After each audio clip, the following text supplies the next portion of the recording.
오늘의 사연 시작하겠습니다. 당신 미쳤어? 벌건 대낮에 당신 아들뻘 되는 남자하고 무슨 짓이야? 순미 아빠. 민석씨, 여기는 우리 애들 아빠 김재근씨. 여기는 공민석씨야. 인사해. 안녕하세요. 아내분한테 얘기 많이 들었습니다. 저는 공민석입니다. 앞으로 자주 뵙겠습니다. 자주 보기는 뭘 봐. 어린 놈의 시키가 어디 할 짓이 없어서 엄마뻘 되는 가정 있는 유부녀를 만나고 다녀? 너희 엄마 아빠도 아시냐? 네가 이런 놈인 거? 네. 안 그래도 오늘 우리 어머니 운영하시는 카페에 가서 같이 인사드리고 얘기 나누다 왔어요. 그런 거라면 걱정 마시죠. 혜연씨, 조심히 들어가고 밤에 통화해요. 민석씨, 운전 조심해요. 이따 전화할게. 남편은 눈알이 튀어나올 것처럼 저를 째려보며 집에도 들어오지 않고 민석씨 차가 집 앞을 떠나 멀리 사라지는 걸 보며 서 있었습니다. 그러거나 말거나 룰루랄라 노래를 흥얼거리며 즐겁게 집으로 들어가 뜨거운 물로 샤워를 먼저 하고 나와서 얼마 전부터 내 방으로 쓰고 있는 작은 방으로 들어와 머리를 말리며 민석씨에게 전화를 했습니다. 민석씨, 오늘도 너무 고마워. 어머님도 좋으시고 나 너무 즐거웠어. 근데 남편 때문에 많이 불편했지?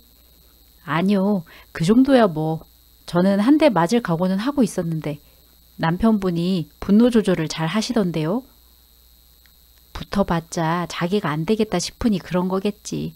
오늘 피곤했을 텐데 잘 자고 언제 또 만날지 서로 톡하자. 네, 혜연씨도 잘 자요. 어느새 들어왔는지 남편이 문 앞에 서서 놀고 있네 라며 어이없는 표정으로 저를 쳐다보고 있네요. 그러던가 말던가 저는 드라이기를 최고로 올리고 머리를 계속 말렸습니다. 당신 미쳤어? 입술은 지 잡아먹은 것처럼 뻘겋게 칠해가지고는 주책맞게 40년이나 어린 놈을 만나고 다녀? 당신이 된다고 해놓고 이제 와서 왜 그래? 서로 간섭 안 하고 즐겁게 살기로 해놓고 피곤하게 하지 마. 나 내일은 민석씨 친구들 소개받기로 했단 말이야. 얼굴 팩하고 일찍 자야 되니까 할 말 없으면 빨리 나가. 그러면서 거울을 보며 팩을 뜯어붙이는 마누라를 보며 남편은 주먹을 움켜쥐고는 부들부들 떨더니 방을 나갔습니다. 안녕하세요. 저는 일산에 살고 있는 딸 셋에 아들 둘을 두고 있는 엄마입니다. 제가 왜 40년이나 어린 남자를 만나고 있는지 그 얘기를 좀 해드리려고 합니다. 아이가 5. 요즘 찾아보기 힘든 엄청난 대가족이지요. 아이들이 나이 터울이 많이 나서 첫째가 32, 둘째가 25입니다. 그 아래 3명의 아이들이 대학생, 고등학생, 중학생까지 줄줄이네요. 대가족 먹고 살려니 남편이나 저나 눈코 뜰 새 없이 바쁘게 일하며 지내고 있습니다. 이제는 바람피는 남편 덕분에 대학생 애인 만나서 외곽에 나가 근사한 카페에서 풍경 감상하며 커피 마시는 데이트도 하고 극장에 가서 팝콘 먹으며 영화도 보고 세상이 핑크빛이네요. 이런 기분에 남편도 바람 피우는 거겠죠? 남편은 둘째 딸아이 친구와 바람이 시게 났어요. 25살 여자랑 바람이 난 거예요. 처음엔 그걸 알고 나이가 34이나 차이 나는데 둘 다 더러워 미치겠더군요. 남편과 저는 둘이 같이 문구점 도매업을 하고 있는데 거래처에 납품하러 간 남편이 올 시간이 지났는데도 오지 않아 또 친구들 만나 노나 보다, 술 마시거나 골프 스크린 갔나 보다 했습니다. 저는 가게 문을 닫고 집으로 먼저 퇴근을 하고 저녁 먹으러 올 건지 전화를 했습니다. 그런데 전화를 해도 남편은 전화를 받지 않더라고요. 원래 평소에도 자잘하게 거래처에서 물품 구매 요청이나 문의가 많아 전화나 카톡, 문자를 자주 체크하고 잘 받는 편인데 요 몇 달 사이 전화를 안 받는 때가 있어 화가 나 몇 번 실랑이를 한 적이 있습니다. 남편은 진동으로 해놔서 못 받았다. 피곤해서 차에서 한잠 잤다. 전화가 진짜 안 왔다. 등등 별 말도 안 되는 핑계를 대는데 아직까지는 일에는 큰 지장이 없어 그냥 넘어갔어요. 그때부터 조금 미심쩍기는 해서 저 사람이 왜 저러나 싶었습니다. 그러다 얼마 전에 남편의 행동이 수상하여 휴대폰을 봤는데 특별히 의심할 만한 건 없었습니다. 문구점 도매업 사업을 하다 보니 거래처가 워낙 많고 이리저리 연락 오는 데가 많아 전화도 문자도 많이 와 있었습니다. 그런데 유독 그 중에 김 사장이라고 저장되어 있는 사람한테 온 문자가 눈에 띄었습니다. 말투가 여자 말투여서 번호를 기억해 놨다가 제 핸드폰에 저장해 보니 프로필 사진에 젊은 여자가 뜨더라고요. 그래서 그 뒤로 남편의 핸드폰에서 김 사장으로 되어 있는 문자를 찾아보기 시작했어요.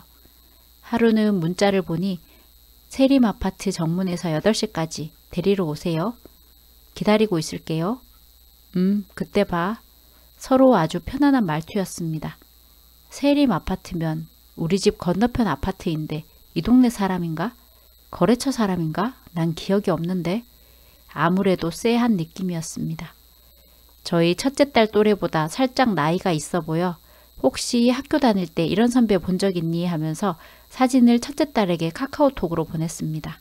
하지만 첫째 딸은 모른다고 하였고 둘째가 일상 그 동네에서 마당발에 친구도 많아서 첫째가 둘째에게 물어봤는데 친하지는 않는데 중학교 친구라고 했다네요. 그거 듣고 아무런 생각이 나지 않았습니다. 그 상간녀 인스타를 보니 남편이 외제차도 사준 것 같더라고요.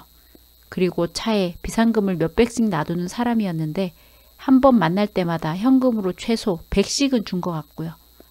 계속 비상금 현금이 빠져서 어디 갔냐고 물을 때마다 사업에 급하게 썼다 해서 할 말이 없었는데 알아보니 사업에 쓴 게 아니었더라고요. 이걸 알게 된 이유는 남편과 사업을 같이 하고 있기 때문입니다. 보통 남편이 재정 관리를 해서 제가 의심 없이 넘어갔거든요. 지금 그렇다고 저희 사업이 잘 되는 거 아니에요. 카드값도 못 갚고 취업한 첫째 둘째한테 돈 빌려서 버티고 잡일해서 버티고 이런 수준인데 어디서 돈이 나서 그 여자한테 퍼주고 있는지 모르겠고 첫째 둘째한테 돈도 못 갚고 있어서 미안해 죽겠습니다. 저는 요 사이 사업을 접어야 하나 조금 더 버티면 어려운 시국이 끝날까 걱정이 깊어 잠도 잘 오지 않는데 남편과 얼굴 맞대고 얘기를 할라 치면 그렇게 내빼더니 걱정만 늘어놓는 제 얼굴보다는 화사한 25살 여자애를 만나고 싶었겠지요. 1000번 만번 이해한다 남편놈아. 그러나 부모라면 남아있는 애들은 책임을 져야 하는 거 아닌가요? 장사는 망하게 생겼는데 젊은 여자한테 정신 뺏겨서는 돈은 다 갖다 바치고 미운 건 미운 거고 우리 앞날이 걸린 문제니 상의는 해야겠길래 남편에게 물었습니다. 순미 아빠, 장사는 이제 접어야겠지? 갑자기 장사를 왜 접어? 장사를 하면 할수록 마이너스인데 어떡해. 그냥 둘이서 나가서 어디 공장에서 일해서 월급 따박따박 받는 게 낫지. 싫어. 왜 내가 남의 밑에 들어가서 일을 해? 하려면 혼자 나가서 해. 우리 애들 생각하면 고집 부리지 말고 어떻게든 살 생각해야지. 정말 듣기 싫어서 원. 이래서 내가 집에 들어오기가 싫다니까.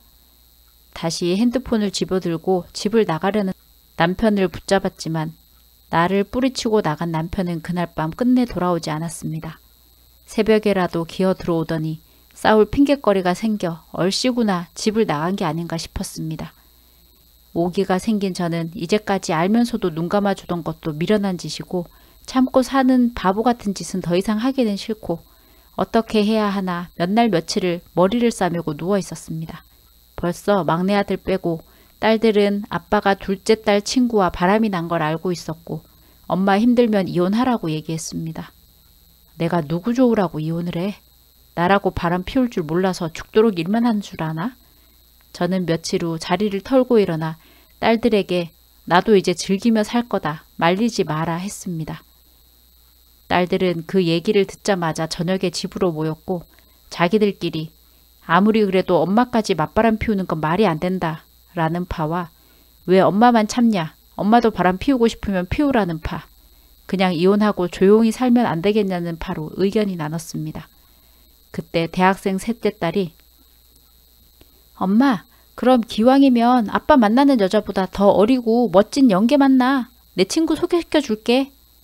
이게 미쳤나? 특히 둘째가 셋째 등짝을 때리는 걸 시작으로 딸들끼리 난리가 났습니다. 결국엔 대학생인 셋째 딸 친구를 소개받아 몇 번 만나며 데이트 중인데 나중에 알고 보니 그냥 친구가 아니라 우리 셋째를 마음에 들어하는 청년이었습니다.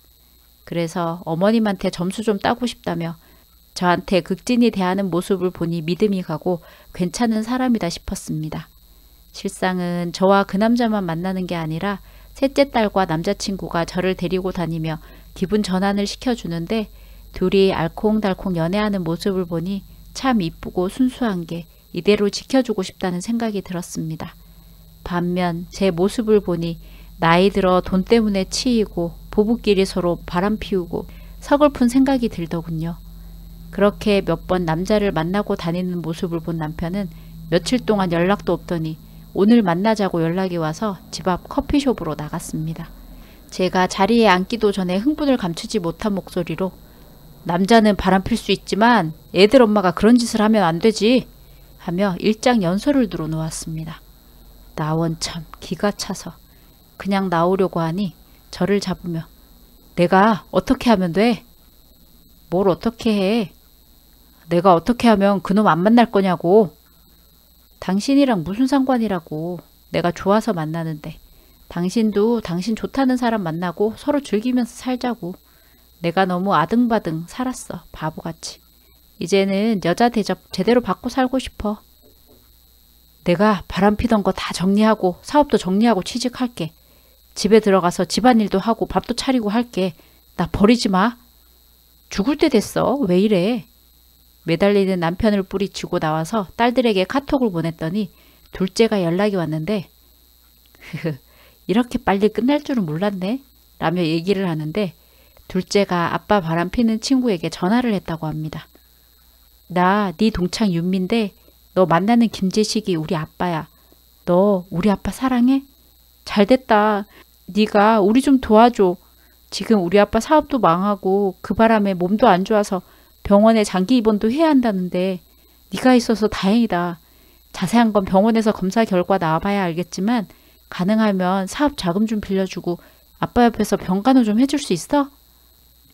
야, 미쳤어? 내가 왜 네 아빠 병간호를 해? 하라면 너나 해. 재수없게. 돈도 없는 늙은이한테 내가 미쳤어? 다시는 연락하지 마. 이렇게 연락을 하고 나니 남편이 아무리 연락하고 만나달라고 해도 코빼기도 보여주지 않는다고 합니다. 남편은 세상 다시 없을 사랑처럼 굴더니 젊은 여자한테 이용당하고 내쳐지니 이제야 아차 싶었는지 저한테 와서 달라붙고 싶은가 봅니다. 자식들 결혼할 때 혼주석에는 저 혼자 앉아있는 것보단 그래도 부모가 같이 앉아있어야 하지 않나 싶기도 하고 어떻게 해야 할까요?